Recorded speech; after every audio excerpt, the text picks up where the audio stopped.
La seconde misère de l'homme est celle de son incapacité.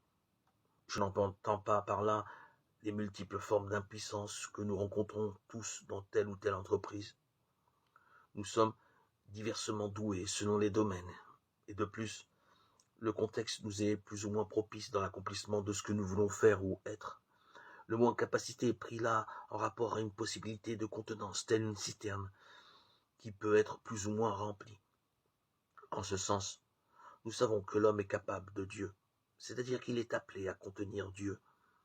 L'homme est fait pour être habité par Dieu et pour que Dieu l'habite. Il est fait primordialement pour être uni intimement à lui, dans une communion d'amour.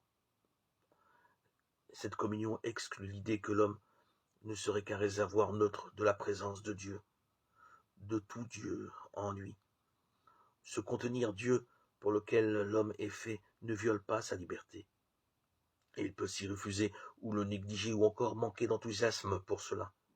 Mais lorsque l'homme accepte cette habitation divine, s'y ouvre, s'y donne, alors cette contenance devient pour lui cause de transformation et d'épanouissement insoupçonné.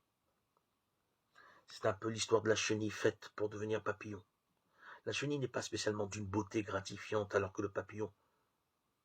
De plus, la chenille ne décide pas elle-même de devenir papillon. Elle ne le deviendra qu'au terme d'un long processus normal appelé métamorphose. Qui se douterait qu'une créature aux apparences médiocres deviendra ce splendide papillon? Il en va de même pour l'homme en termes d'image, bien sûr.